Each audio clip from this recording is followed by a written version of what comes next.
boa noite, Pai do Senhor, amém. Vocês estão bem? Amém. Oi! Ei, irmãos, que sexta-feira, hein? Você respira também aí? Nossa, cara. Nós chegamos aqui, né? Graças a Deus, graças a Deus. Eu resolvi tanto problema já hoje que estou ligado aqui. O próximo problema que tiver, pode me chamar que eu resolvo. Meus irmãos, eu queria compartilhar com você texto bíblico, texto sagrado que está na carta que Paulo escreveu aos Romanos, capítulo 12. E também o versículo 12. Romanos, capítulo 12.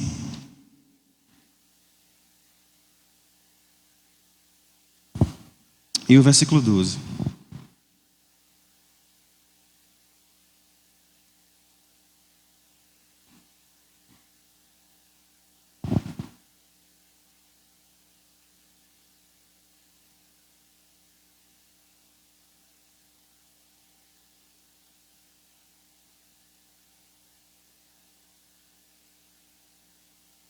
Amém. Deixa eu só virar aqui. O texto diz assim, ó: alegrem-se na esperança, sejam pacientes na tribulação e perseverem na oração. Amém? Vamos ler mais uma vez. Eu estou lendo na versão NVI. Alegrem-se na esperança, sejam pacientes na tribulação e perseverem na oração. Me permita fazer uma oração. Senhor, graças te damos por estarmos aqui reunidos em teu nome e podermos louvar ao Senhor, cantar com gratidão no coração, porque fomos alcançados pela graça, pelo amor, pela misericórdia de Deus. Hoje é sexta-feira, talvez muitos de nós estejamos tão cansados da nossa semana, mas nós queremos pedir a tua bênção, alimentando a nossa alma através da tua palavra. Senhor, a tua palavra é o que muda o nosso caráter, é o que transforma quem nós somos. A gente está diante dela aqui nessa noite, queremos abrir o nosso coração, o nosso ouvido, a nossa mente, para que a tua palavra possa encontrar em nós uma terra fértil e frutificar, encontrar espaço para transformar as nossas vidas. Essa é a nossa oração em nome de Jesus. Amém, amém. Deixa eu começar lendo para você algumas notícias de veículos de comunicação. Folha de São Paulo noticiou em outubro de 2022 o seguinte, que o número de suicídios de jovens cresceu no Brasil. Eles disseram que de 2016 para 2021, a taxa da mortalidade por essa causa, ela aumentou. E veja só, 45% na faixa dos 10 a 14 anos. E aumentou 49,3% entre os jovens de 15 a 19 anos. Isso entre 2016 e 2021. Veja essa outra notícia aqui, ó. Secretaria de Saúde da Bahia noticiaram em setembro do ano de 2020 o seguinte: no Brasil, cerca de 12... Eu vou falar mais perto, né? Assim, vocês estão me ouvindo assim? Valeu. No Brasil, cerca de 12 mil pessoas tiram a própria vida por ano. Olha só, quase 6% da população no Brasil. No mundo, são cerca de 800 mil suicídios anuais. Em 90% dos casos, os pacientes que suicidavam haviam uma doença mental relacionada. Na grande maioria dos casos, o diagnóstico associado era o de depressão. O Brasil, segundo a Secretaria de Saúde da Bahia, só perde para os Estados Unidos em número de suicídio. O suicídio é a terceira causa de morte de jovens brasileiros entre os 15 e os 29 anos. Mas uma notícia da Unigran, uma universidade, em outubro de 2020, noticiou o seguinte: uma pesquisa que foi realizada com mais de 2.000 jovens brasileiros em maio de 2021, constatou que 82% dos jovens que foram pesquisados, eles não sabem ou eles têm dúvida do que fazer profissionalmente. Em 82% dos jovens que foram entrevistados, eles não têm um propósito ao escolher a sua profissão. E vou ler só mais um aqui, que hoje não é jornal nacional não, né? Mas olha só, Correio Brasiliense, outubro de 2020, noticiou o seguinte, a alta taxa de desistência na graduação se torna um problema cada vez mais preocupante. Ana Júlia, de 20 anos, está entre os estudantes que não concluíram a formação, que decidiram cursar. Em 2019, Ana Júlia, ela estudava Ciências Sociais na UNB, em Brasília, mas ela desistiu da formação por não se imaginar atuando na área. De lá até 2020, Ana Júlia não conseguiu decidir qual o próximo curso ou a carreira que ela vai seguir. Foi só isso, foi. O que isso tem a ver com o texto que nós vamos ler aqui, irmãos? Quando a gente olha para a nossa geração de jovens e de adolescentes, e eu sou professor e eu estou inserido nesse ambiente escolar, e uma das coisas que a gente mais observa é o quanto os nossos jovens e adolescentes, eles não têm um propósito de vida. Às vezes eu pergunto para os meus alunos de maneira muito intencional, todos os dias que eu encontro ele: e aí, como é que você está? Você está bem? E pasmo, irmão, a maioria das respostas que eu escuto dos adolescentes e jovens é: não, professor, hoje eu não estou legal. Só que é um ano perguntando se o menino está bem, e todos os dias a resposta dele é: hoje não, hoje eu não estou muito bem não. Você chega no terceiro ano de ensino médio e vai conversar com os alunos sobre o que ele vai fazer da vida, que curso, que profissão ele vai seguir, e a maioria das respostas é: eu vou tentar algo aqui, e se não der certo eu faço outra coisa, eu não sei direito o que eu quero não. Vamos colocar essa opção, se der certo a gente faz, se não der certo a gente tenta outra coisa. E o que isso traz para a gente de informação? A nossa juventude, a nossa adolescência é uma galera que não tem muito propósito de vida, cara. É uma galera que acorda todos os dias na segunda-feira e eles não sabem muito bem por que eles estão acordados segunda-feira, às 6 horas da manhã. É um grupo de adolescentes que vai para a escola na segunda-feira e ela não faz ideia do porquê que ela tem que estudar matemática ou física ou geografia. É um grupo de jovens que está na universidade e que por qualquer informação contrária à fé que se ouve nas universidades, os jovens desistem da fé. Nossa geração de jovens hoje é uma geração que começa a cursar filosofia e não consegue concluir o curso, porque no 5º período um professor conseguiu convencer os nossos jovens que Deus não existe.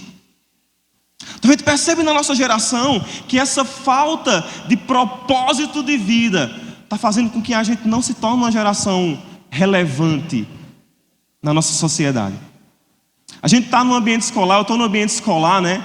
E a gente vê a dificuldade que a gente tem de encontrar professores, pedagogas que estejam ali ensinando as crianças de 10 anos, de 11 anos, intencionalmente sabendo que ela está construindo o caráter de alguém cristão.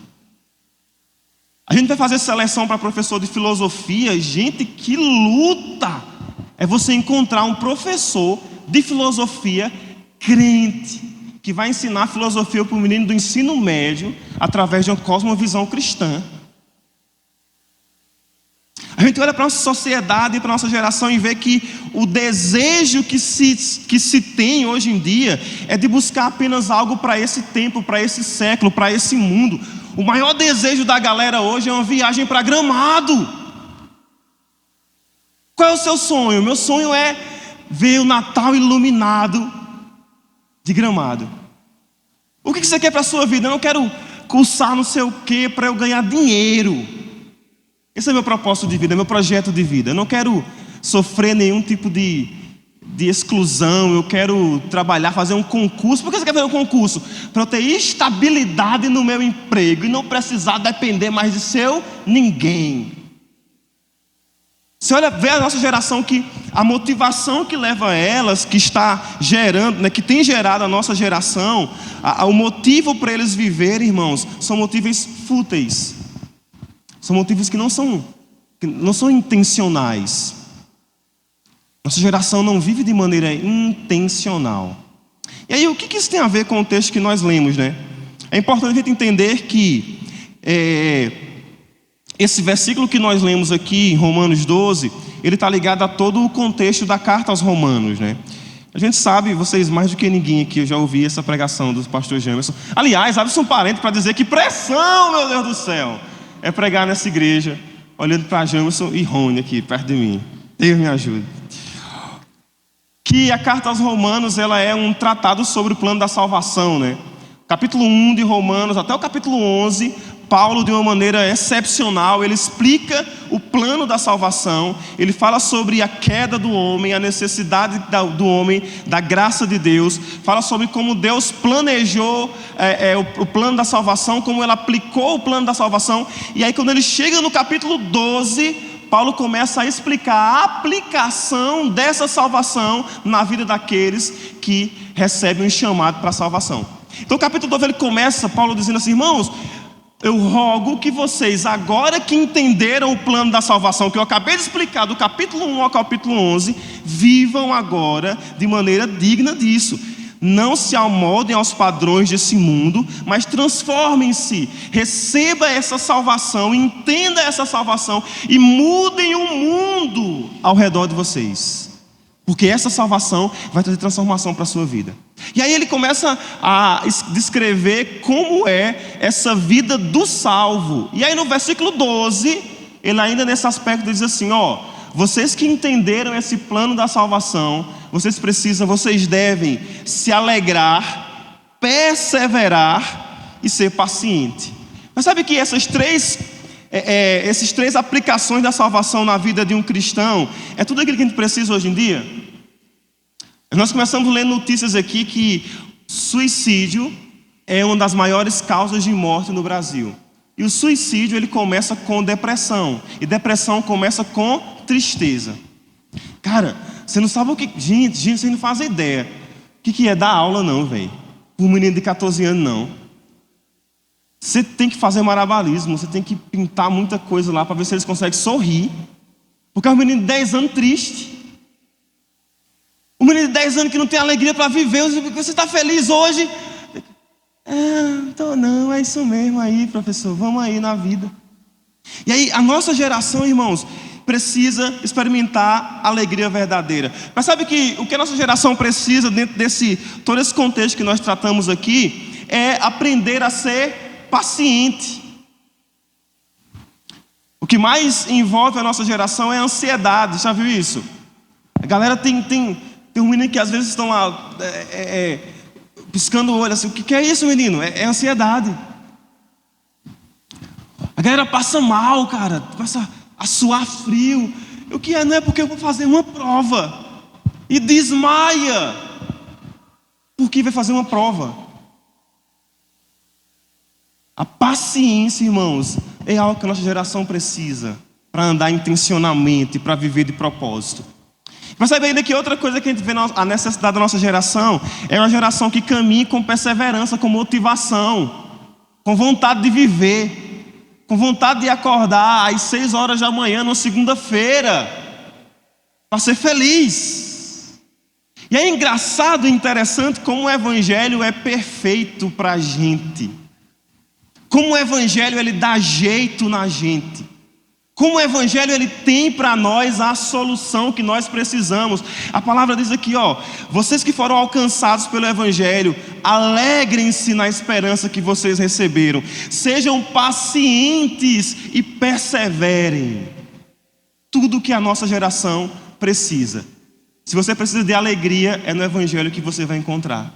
Se você precisa ser paciente, é no Evangelho que você vai encontrar. E se você precisa aqui nessa noite de perseverança, de motivação para viver, é nesse Evangelho que você vai encontrar e que você vai receber. Então, eu queria tentar olhar para essas 3 aplicações do Evangelho que Paulo traz aqui para a gente no capítulo 12 e fazer 2 perguntas, que é como e por quê. Como eu devo me alegrar? Como eu posso me alegrar? E por que eu devo me alegrar? Ele, por exemplo, pergunta para a perseverança, tá? Como ser paciente? E por que eu devo ser paciente? E por fim, como eu posso perseverar? E por que eu devo perseverar? Vocês estão entendendo o que eu estou falando? Rapidinho aí, amém, né? Tá bom, vamos lá. Então vamos lá. Primeiro nós vamos falar sobre alegria. A gente viu aqui que Paulo diz, vocês que foram alcançados por esse Evangelho, vocês devem se alegrar na esperança que vocês receberam. Amém?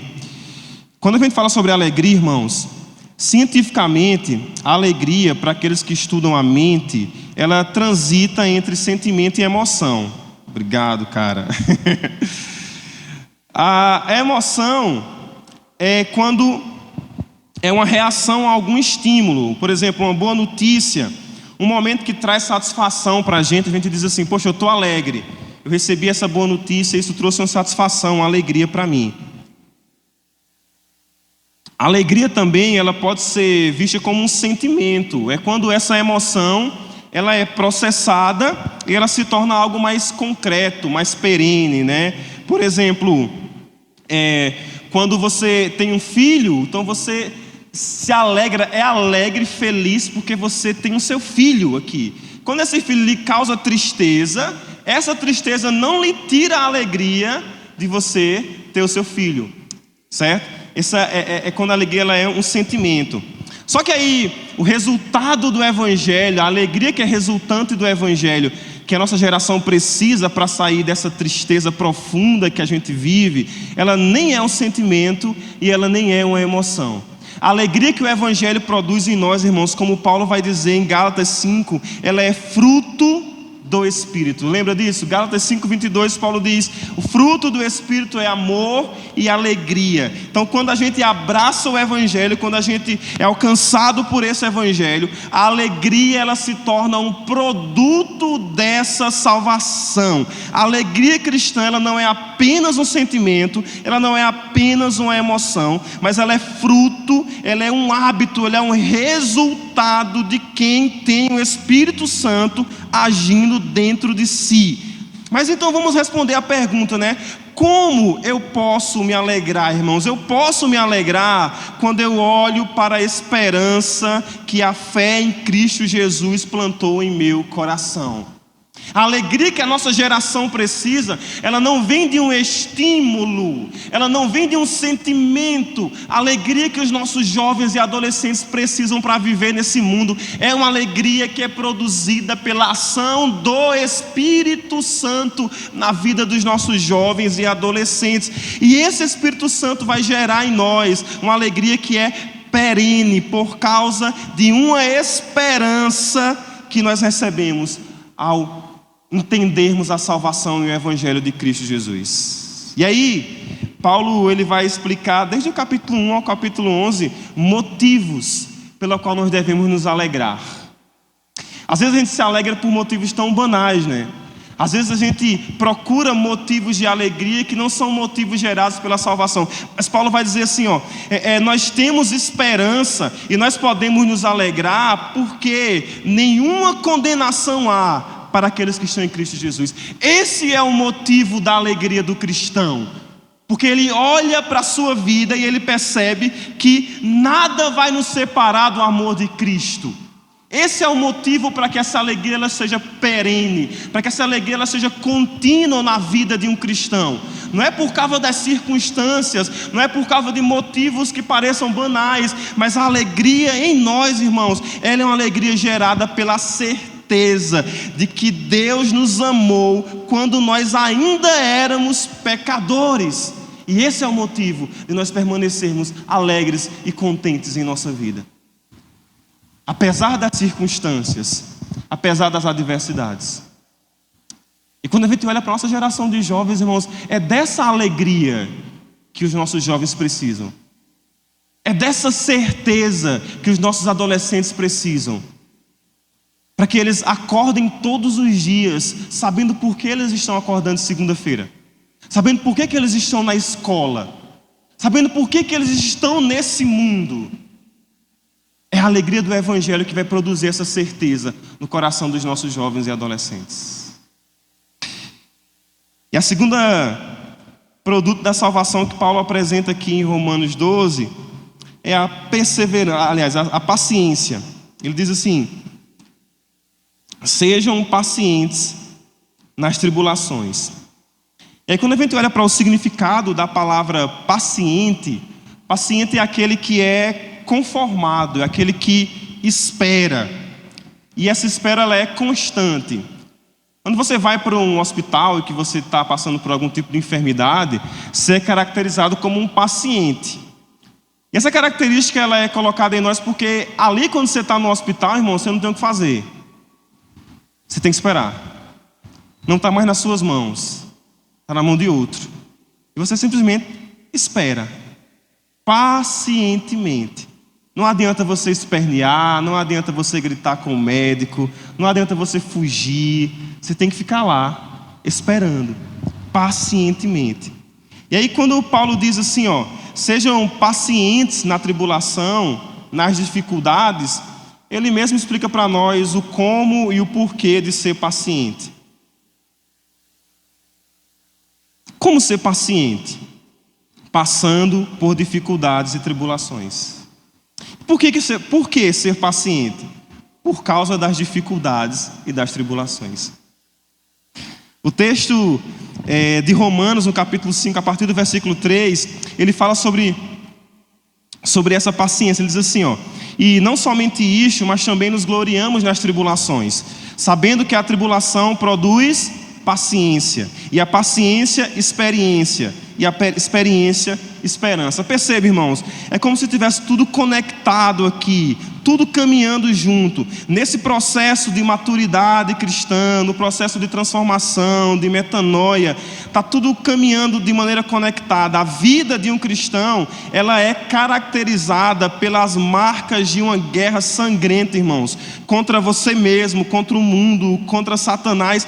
E em meio a essa guerra, não nos faltará tribulações. E o próprio Deus, ele vai usar essas tribulações para nos tornar pacientes, maduros e para fortalecer a nossa esperança. E essa esperança é a esperança que produz a alegria e que nos leva ao contentamento. Você percebe como está tudo conectado? Aquilo que nós passamos por tribulações, as tribulações que nós vivemos, as tribulações que nós passamos, gerem em nós a paciência que produz a esperança que nos faz contentes e alegres nesse mundo. Eu acho interessante como a gente olha para a história dos discípulos, dos apóstolos, como a gente olha para Atos dos Apóstolos, como é que a gente consegue ler Atos dos Apóstolos, irmãos, e achar que a nossa vida, ela vai ser um morango? Olhar para Atos dos Apóstolos e não enxergar, irmãos, que o convite de Cristo é para sofrer junto com Ele.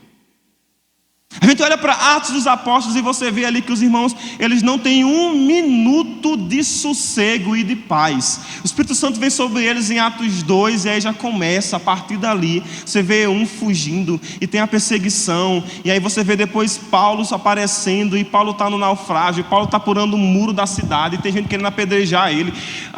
Que você termina de ler Atos dos Apóstolos assim, sem fôlego. Como é que a gente tem coragem de olhar para a história dos apóstolos e achar que a nossa vida ela não vai ser não vamos passar por tribulações nessa vida? Como é que a gente tem coragem de olhar para a história dos mártires? E quando a tribulação vem em nós, a gente começa a murmurar e a questionar Deus, irmãos. A tribulação, ela produz em nós paciência. A tribulação, ela nos ensina a esperarmos em Deus. A tribulação, ela nos ensina a aguardarmos somente na salvação de Deus. que a gente faz com a nossa geração agoniada? O que a gente faz com a nossa geração de jovens que querem imediatamente as coisas, irmãos? O que a gente faz com a geração de jovens que é fast food, que quer hoje, agora, nesse momento? Você tem que passar por tribulação, galera. Não dá para olhar para tudo isso aqui diante de nós e achar que a gente vai passar no Enem de primeira, cara. Desculpa aí. Não dá para olhar para isso que está tudo de nós e achar que a gente vai ter uma vida tão tranquila e... cara. A gente tem visto uma geração que não sabe se frustrar, né? Que chora. Tem um menino que chora, cara, porque tirou 9. E ele queria 10. E aí chora por causa disso. Parece que a nossa geração ela não sabe o que é padecer, passar por sofrimento. Mas é através da tribulação que a paciência vai ser gerada na nossa vida. É através das circunstâncias adversas que nós vamos aprender a esperar em Deus. Geração agoniada. Geração afobada que nós somos, né? Mas Deus vai nos conduzir por tribulações para que a gente possa aprender a esperar nele. Amém? Amém. A terceira orientação que Paulo traz aqui, a terceira aplicação que Paulo traz para a salvação na vida daqueles que recebem o Evangelho, é a perseverança. Perseverança, motivação, continuação. Quando a gente olha para a palavra perseverança, a gente observa que significa a condição de se persistir em um caminho, de continuar insistindo em algo, de perseverar, de continuidade, irmãos. E logo de cara a gente percebe que esse é o propósito do Evangelho em nossa vida. A perseverança, a continuidade dessa fé. Continuar crendo em tudo isso aqui que está diante de nós. E quando a gente olha para isso e olha para a nossa geração, irmãos, é exatamente o que a gente vê. A necessidade que a gente vê na nossa geração. A geração que não consegue continuar. Nós lemos aqui no início notícia de jovens que não conseguem perseverar em uma escolha profissional que elas têm. Porque eles acham talvez difícil demais. Porque não conseguem se encontrar naquilo que eles começaram. No ambiente do seminário teológico, né? A gente vê aquela galera que começa. Eu lembro que quando a gente começou, a minha turma tinha 32 alunos. A coisa mais linda do mundo. Os cultos eram maravilha. E aí tem um intervalozinho de 15 minutos que a gente orava. E aí o pessoal passava dos 15 minutos. Todo mundo orava e cantava. O professor precisa dar aula, os irmãos orando. Eu quero Deus. Eu quero viver para isso. Quero viver, irmãos. Terminou o primeiro ano, cara. Você não tinha mais 32 alunos na sala. Por quê? Porque você faz seminário teológico hoje depois do trabalho. Você trabalha até 6h20 e a aula começa às 7h.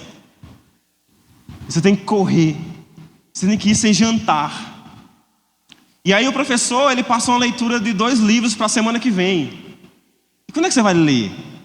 Você só tem a madrugada, e madrugada é para dormir. O que você faz? Desiste.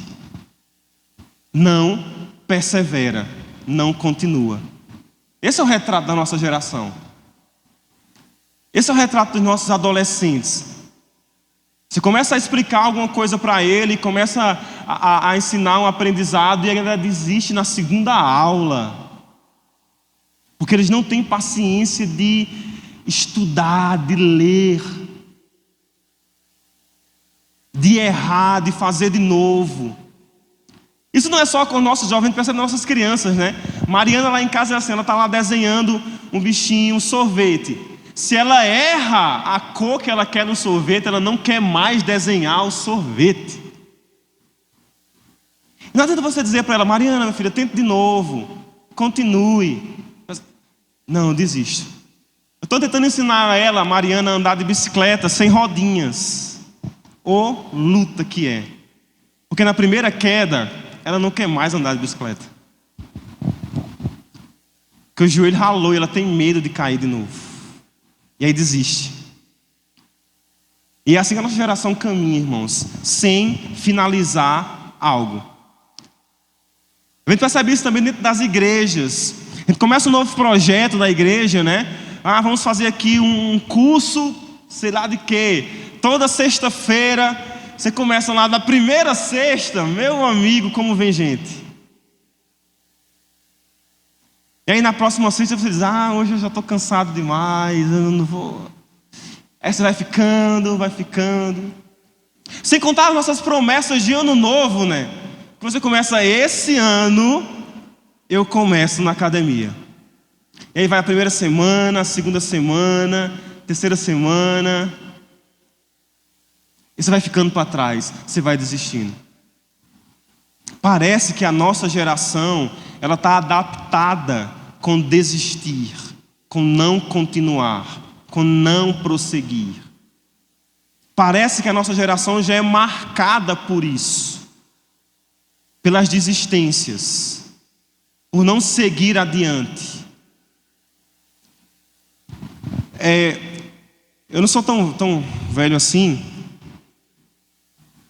mas eu já percebo diferença da minha geração. Minha geração parece que tem 60 anos de idade, né? Mas eu tenho 34 anos. E no auge dos meus 34 anos de idade, eu consigo me lembrar da minha adolescência.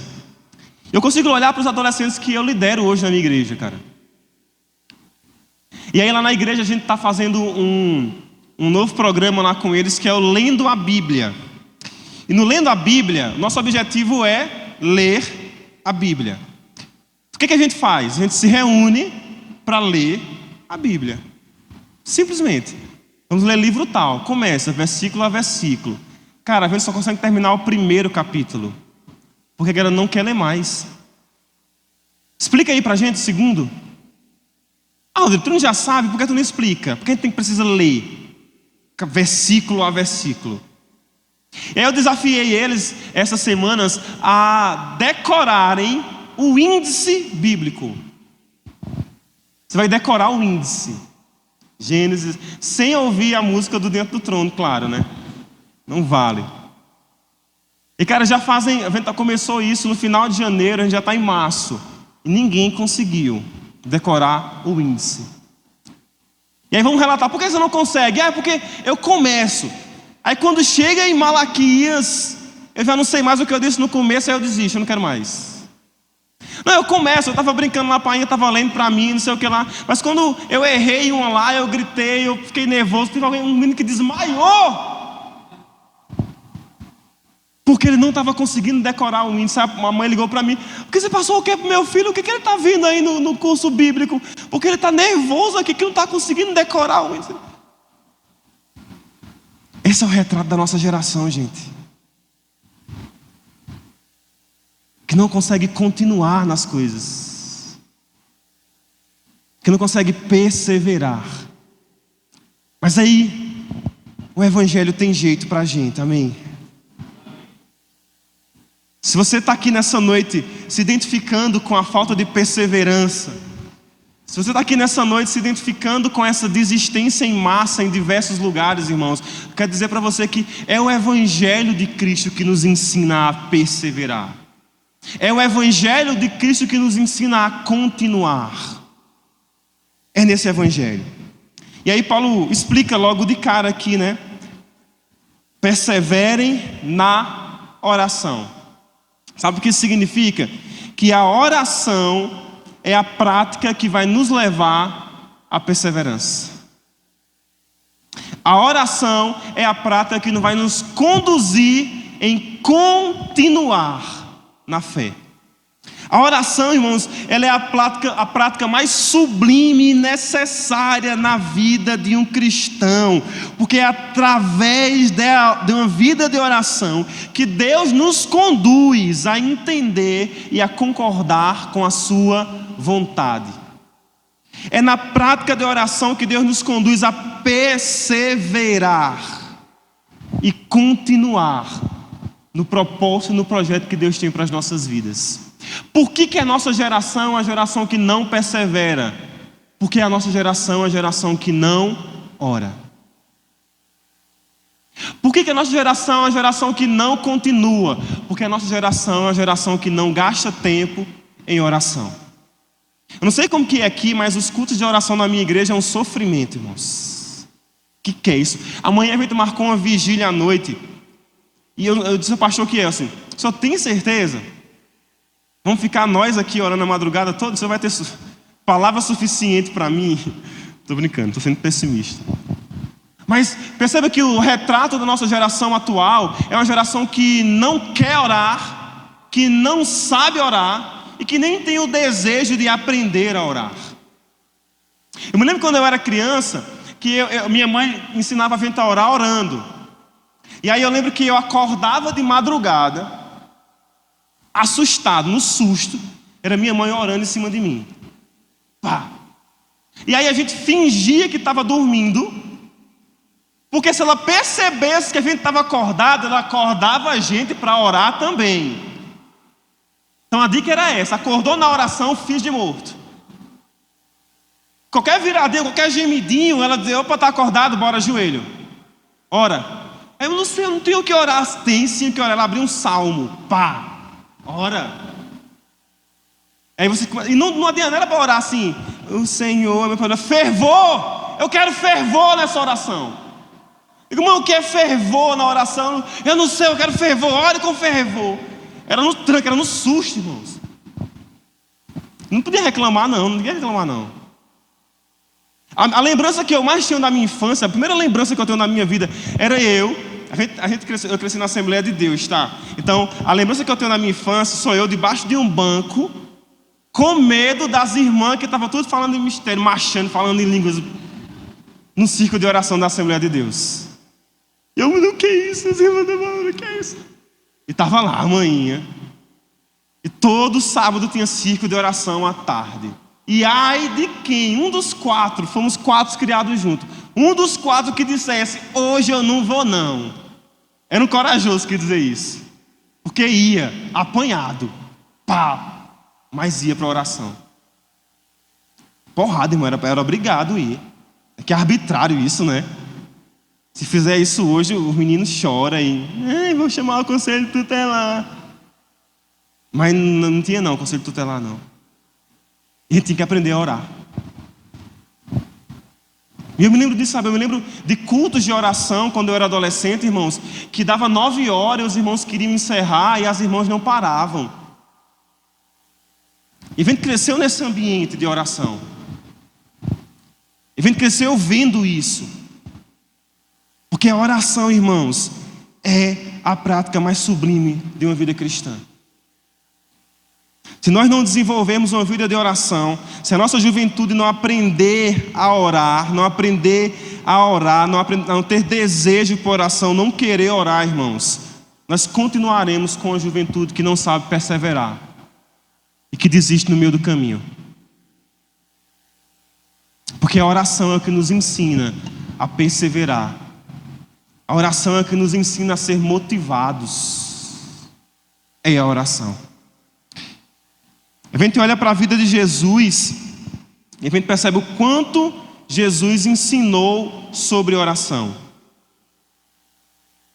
Os discípulos chegam para Jesus e dizem: mestre, nos ensina a orar, nos diz como orar. E Jesus ensina para os discípulos um princípio muito importante sobre a oração. Ele diz: quando orares, entra no teu quarto, fecha a porta e fala com teu pai em secreto. Que princípio é esse? Jesus nos ensina o princípio da intimidade. A oração é a prática de quem deseja desenvolver intimidade com Jesus. Não é possível ser íntimo de alguém que você não conversa com ele. Sabe aquelas amizades quando a gente começa? E aí no começo você não sabe direito o que dizer, você não entra na casa do outro e você pede. Tem aquela amizade que você começou pedindo água, me dá um copo de água, por favor. E aí meses depois você está abrindo a geladeira e pegando o copo de água. que aconteceu entre me dar o copo e pegar a geladeira? Conversa, intimidade. A oração é o que gera em nós intimidade com Jesus. Se a gente não desenvolve essa intimidade, irmãos, nós não vamos entender o que significa viver o Evangelho. Nós não vamos entender o que significa amar a Cristo. Nós não vamos entender o que significa perseverar na nossa fé. Nós não vamos entender o que significa alegria. Nós não vamos entender o que significa ser paciente. A oração é onde tudo começa. A intimidade com Jesus é onde tudo começa, meus irmãos. Não adianta a gente frequentar a igreja, vir para o culto, participar do conjunto, tocar na banda, participar do ministério, se a gente não desenvolve vida de oração. Porque vai chegar uma hora em que a maquiagem, né, a Mary Kay, ela não vai ser suficiente. Sabe isso? Você não faz isso, né? Às vezes a gente põe, né? Segunda-feira tá tudo ruim na nossa vida, mas o que a gente faz, irmão? Sorri e diz: tudo bem, cara, tá beleza. Isso funciona por um tempo, irmãos. Mas chega uma hora em que a gente não vai conseguir aguentar a pressão. E é só intimidade. Você lembra quando em João 6, Jesus profere uma pregação e os seus discípulos dizem assim: Senhor, esse discurso é duro demais. E é ali naquele momento do duro discurso onde os íntimos se achegam e aqueles que só seguiam voltam atrás. Aqueles que têm intimidade com Jesus, que caminhavam com Jesus, diz assim como Pedro, né? Jesus, para onde é que a gente vai? Aqueles que caminhavam com Jesus, que viam Jesus de perto, eles entenderam que o único caminho que eles tinham era Jesus. Mas a multidão que andava de longe e distante, quando chega no momento difícil demais, eles voltam atrás. E deixa eu dizer para você, irmãos, a vida cristã ela vai ser recheada de momentos difíceis demais. Onde só aqueles que têm intimidade com o Mestre vai perseverar até o fim. Onde só aqueles que conhecem a Jesus é que vai continuar. Então, se a gente não tiver vida de oração, meus irmãos, jovens queridos, a gente não vai conseguir perseverar e continuar. Perseverar em oração, irmãos, não é orar até que os nossos pedidos sejam atendidos. Perseverar em oração não é a gente orar até que aquilo que eu ore o Senhor me dê. Mas perseverar em oração é orar até quando o Pai diz não. Você lembra de Jesus quando chega no Getsemane? Jesus apela ali, né? Porque ele diz: ô Painho, Abba, se possível for, passa de mim esse cálice. E por 3 vezes ele ouve não. Mas ainda assim, Jesus persevera e continua cumprindo o propósito que o Pai tinha para ele. Porque ele conhecia o Pai. O que é que vai fazer da nossa geração a geração que continua quando houve um não de Deus? A intimidade que ele tem com Jesus. O que vai fazer da nossa geração a geração de adolescentes e jovens que continua crendo em Jesus quando passar pelas adversidades e as dificuldades da vida? É a intimidade que ele obteve em oração. O que vai fazer da nossa geração a geração que continua? A nossa geração, né? A gente vê uma geração que não consegue ouvir não dos pais, gente. O que é isso, velho? Uma geração que não sabe ouvir não. Que desmaia, gente. Gente, abre um parênteses, por favor, me permita. O que está acontecendo com essa galera que desmaia? O que é isso? A galera desmaia quando ouve um não.